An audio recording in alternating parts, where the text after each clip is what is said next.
Hello guys and today we are back with another video and इस video में हम आपको बताएंगे पूरा प्रोसेस स्टूडेंट वीज़ा का जो हमने किया था एंड वो तो अगर आप भी ऑस्ट्रेलिया आने का प्लान कर रहे हो, फैमिली के साथ आना चाहते हो हमारी तरह, या आप इंडिविजुअल आना चाहते हो, तो ये 10 चीज़ें आपके पास होनी चाहिए। आपको जो करनी है 10 चीज़ें आने से पहले, जो कि बहुत ज़्यादा ज़रूरी है ऑस्ट्रेलिया आने के लिए। सबसे पहला पॉइंट, हाँ जी, फर्स्ट पॉइंट आइल्स। तो आइल्स कर सकते हो या तो आप पीटी कर सकते हो।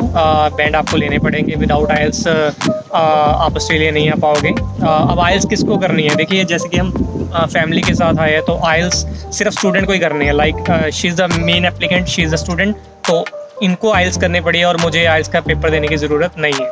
ठीक है, तो आइल्स में कोशिश कीजिए जितने ज़्यादा से ज़्यादा बैंड ले सकते हो। यूनिवर्सिटी में अच्छी एडमिशन के लिए ट्राई कीजिए।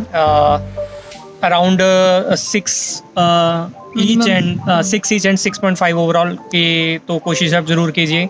जितना बैंड स्कोर अच्छा होगा आपका उतनी अच्छी आपको यूनी में एडमिशन ईजिली मिल जाएगी। तो सबसे देखिए, ऑस्ट्रेलिया आने का जो सबसे इम्पॉर्टेंट पॉइंट है दैट इज़ फ़ंड। आपको पैसा दिखाना पड़ेगा अपने अकाउंट में। अब वो पैसा कितना दिखाना है, इट ऑल डिपेंड्स अपॉन कि आप कितने मेंबर आ रहे हो।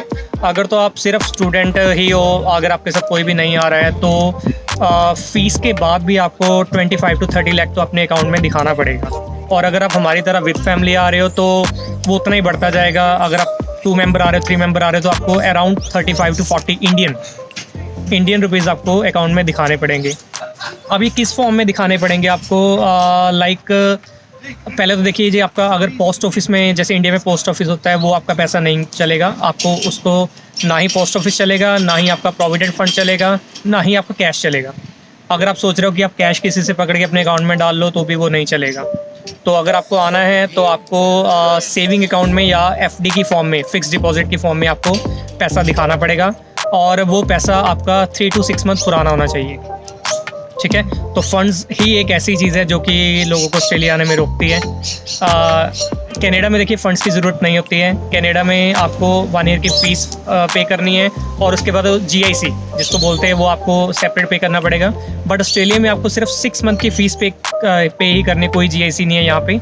फ़ीस पे करनी है, बट आपको आने से पहले आपको फ़ंड्स दिखाना पड़ेगा in the form of FD और आपके सेविंग अकाउंट में। तो ये सेकंड इंपॉर्टेंट पॉइंट था। बट ये भी नहीं है कि आपका खुद के अकाउंट में होने चाहिए, आप अपने पेरेंट्स के अकाउंट में दिखा सकते हो। 2 या 3 मेंबर मिलके भी दिखा सकते हो। तो थर्ड इंपॉर्टेंट पॉइंट है डॉक्यूमेंट्स। अब डॉक्यूमेंट्स कौन कौन से होने चाहिए? सबसे पहले आपका एजुकेशनल डॉक्यूमेंट्स। अगर आप अकेले आ रहे हो तो अकेले के एजुकेशनल डॉक्यूमेंट्स। अगर आप फैमिली के साथ आ रहे हो, लाइक इनके एजुकेशनल डॉक्यूमेंट्स, मेरे एजुकेशनल डॉक्यूमेंट्स, और बेबी साथ आ रहा है तो उसके भी, इंडिया में अगर स्कूलिंग चल रही है तो उसके भी एजुकेशनल डॉक्यूमेंट्स आपको विद नोटरी अटेस्ट करवा के देने पड़ेंगे।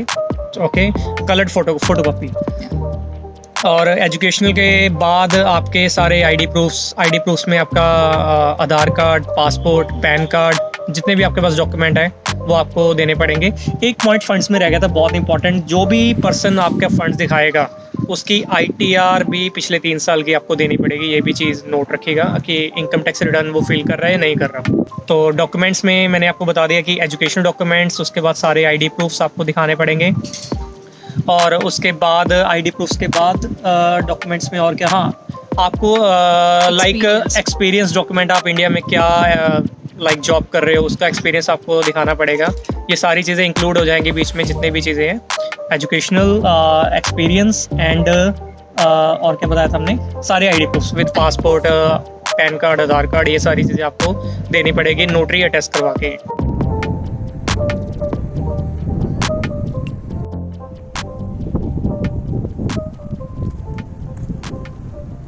तो अभी ठंड बहुत ज़्यादा हो गई ऑस्ट्रेलिया में। अभी मई का मंथ चल रहा है और ये ठंड बढ़ती जाएगी और यहाँ नवंबर तक पूरी ठंड पड़ती है। जितनी इंडिया में गर्मी रहेगी यहाँ पे उतनी ठंड रहेगी और जून जुलाई में तो सबसे ज़्यादा ठंड होती है। तो फोर्थ पॉइंट जो हमारा इंपॉर्टेंट पॉइंट था, दैट इज़ कोर्स। कोर्स देखिए आपका रेलिवेंट होना चाहिए। ऐसे नहीं है कि कोई भी कोर्स लेके आ जाओ, वो पॉसिबल नहीं है। इंडिया में जो भी आपकी बैकग्राउंड एजुकेशन रही है उसी के बिहाफ पे आपको कोर्स सिलेक्ट करना पड़ेगा, क्योंकि आपको कोर्स लाइक वीज़ा लगाते टाइम आपको एक स्टेटमेंट देनी पड़ेगी कि आप ये कोर्स क्यों करना चाहते हो। वो भी मैं आपको बताऊंगा, अगला पॉइंट आने वाला है जिसको हम SOP बोलते हैं। तो कोर्स आपका लाइक रेलिवेंट होना चाहिए। जैसे इन्होंने इंडिया में BCA की पहले, फिर MCA की है और उसके बाद अब ये मास्टर ऑफ IT के लिए यहाँ पे आई। आपके माइंड में क्वेश्चन आएगा कि डबल मास्टर कैसे? तो ऐसा कोई नहीं है कि आप डबल मास्टर नहीं कर सकते हो। आपको अपनी स्टेटमेंट प्रॉपर वे से देनी है कि आप क्यों करना चाहते हो, ठीक है। तो रेलिवेंट कोर्स ही आपको सिलेक्ट करना पड़ेगा। बाकी आपको एजेंट भी बता देगा कि आपके रेलिवेंसी किस में बनती है। तो फोर्थ पॉइंट हो गया इंपॉर्टेंट पॉइंट, कोर्स। ओके, तो आफ्टर कोर्स, हाँ, कोर्स जो इनका मास्टर डिग्री है वो 2 ईयर्स की है, 2 साल की मास्टर डिग्री है यहाँ पे, ठीक है। कोर्स के बाद आपका फिफ्थ पॉइंट आ गया गैप। अब गैप देखिए एजेंट ज़्यादा बता सकते हैं आपको कि गैप कितना चल रहा है। हमारा तो गैप देखिए नहीं था। लाइक ये है कि आफ्टर जब आपने स्टडी कंप्लीट कर ली उसके बाद अगर आपका 5-6 साल हो गए आपकी स्टडी कंप्लीट को, तो उन 5 to 6 ईयर्स में आपने क्या किया। लाइक अगर आपने जॉब की है तो आपने जब जॉब की जो सैलरी आती है अकाउंट में, तो आपको उसकी सैलरी स्लिप्स दिखानी पड़ेगी कि मैंने या आफ्टर स्टडी मैंने इतने साल कंटिन्यू जॉब की है, ठीक है। तो इस वे में आपका जो गैप है वो एक्सेप्टेबल होगा। तो आप फ्री नहीं रहे। हाँ, एक गैप का कोई इशू नहीं होता है, क्योंकि इंडिया में देखिए मैं 11 साल से मैं टीच कर रहा हूँ, ये भी 6-7 ईयर से टीच कर रही है। हमारा गैप एजुकेशन के बाद काफ़ी ज़्यादा था, बट फिर भी हम फ्री नहीं थे, हमारी सैलरी अकाउंट में आ रही थी, तो ऐसा कोई इशू नहीं है गैप का। हाँ, अगर आप फ्री हो तो हम उसके बारे में कुछ बता नहीं सकते हैं, ठीक है। बारिश भी बहुत तेज़ हो चुकी है यहाँ पे।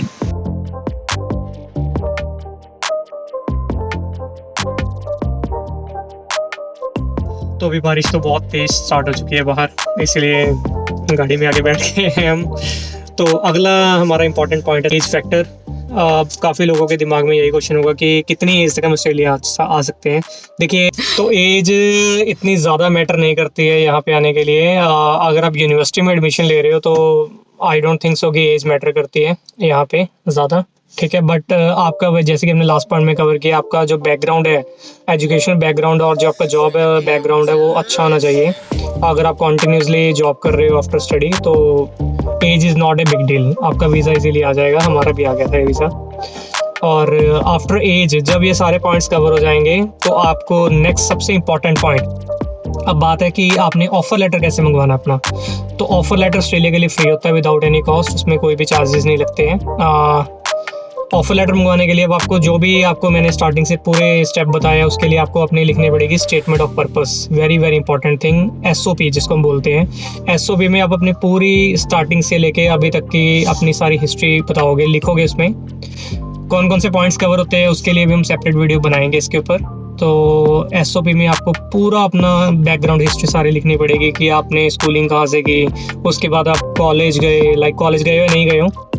SOP में सबसे अपनी जो मेन थिंग है, you have to satisfy college को आपको सेटिस्फाई करना है, या कि आप स्टडी क्यों करना चाहते हो, ठीक है। फर्दर स्टडी आप क्यों करना चाहते हो, उसमें आपको अपना सारा बैकग्राउंड मेंशन करना पड़ेगा, ठीक है। उसके अलावा आपको लिखना पड़ेगा कि आप जो पर्टिकुलर कॉलेज चूज़ कर रहे हो वो क्यों आपने चूज़ किया, आप आगे क्यों पढ़ना चाहते हो, आप ऑस्ट्रेलिया क्यों आना चाहते हो, ठीक है।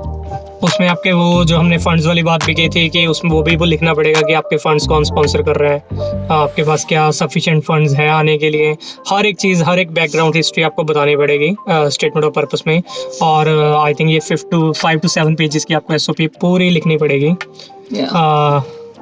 ओके तो आफ्टर एसओपी हमारा अगर यूनिवर्सिटी आपकी एसओपी से सेटिस्फाई होती है, आपके फंड से सेटिस्फाई होती है, आपके आयल से सेटिस्फाई होती है, आपके एजुकेशनल डॉक्यूमेंट से सेटिस्फाई होती है, जो कि हमने आपको सारी चीज़ें पहले कवर की हैं, तो उसके बाद वो आपको ऑफ़र लेटर दे देगी। ऑफ़र लेटर आपके हाथ में आ जाएगा। ऑफ़र लेटर के बाद इट डजंट मीन कि आपकी एडमिशन हो चुकी है। ऑफ़र लेटर के बाद आपको अपनी नेक्स्ट पॉइंट है जो इम्पोर्टेंट, वो है सेमेस्टर फ़ी। तो आपको अपनी फ़ी पे करनी है। अब बात आती है कि ऑस्ट्रेलिया में सेमेस्टर फ़ीस होती कितनी है। It all depends upon your course. अगर आप बैचलर डिग्री कर रहे हो, मास्टर कर रहे हो या डिप्लोमा कर रहे हो, ठीक है, तो उसके ऊपर डिपेंड करता है कि कितनी फ़ीस है। अब फ़ीस आपको पे करनी है अब अगर आप मास्टर डिग्री लेके आना चाहते हो अच्छी यूनि में, तो आपकी तकरीबन 6 to 7 लाख पर सेमेस्टर फीस होगी 6 मंथ की, तो जो आपको पे करनी पड़ेगी। आफ्टर फीस आपको अब नेक्स्ट इंपॉर्टेंट पॉइंट है इंश्योरेंस। तो जब आपने सेमेस्टर फ़ी अपना काउंट कर लिया कि आपको कितना पे करना है, फ़ी के साथ आपको इंश्योरेंस भी करवानी है अपनी। इंश्योरेंस डिपेंड करता है कि आप कितने मेंबर आ रहे हो। अकेले आ रहे हो तो आई थिंक $1,500 की इंश्योरेंस होगी। अगर आप फैमिली के साथ आ रहे हो तो इंश्योरेंस काफ़ी बढ़ जाती है, यहाँ पे $6,000 प्लस चली जाती है अगर आप फैमिली के साथ आना चाहते हो।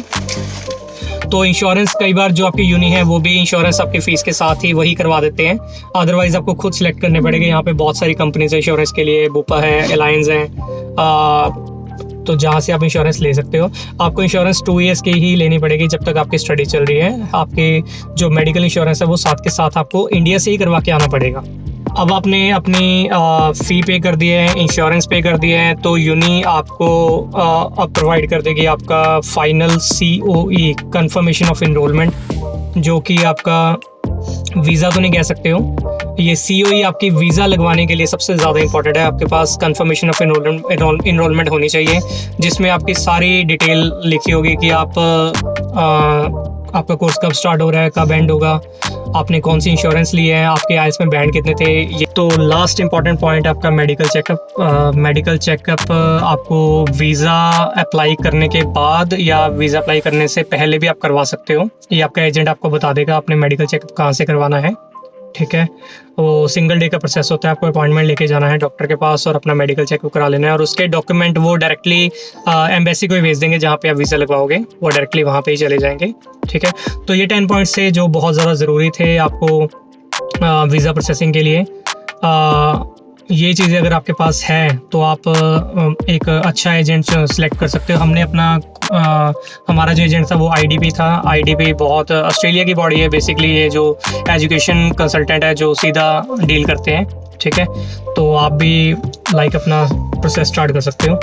अगर और भी कोई क्वेश्चन हुआ तो आप ज़रूर बताइए कमेंट करके कि कोई आपके डाउट्स हैं जो हम क्लियर कर पाएँ, या नेक्स्ट वीडियो कौन से टॉपिक पे होना चाहिए। बाय।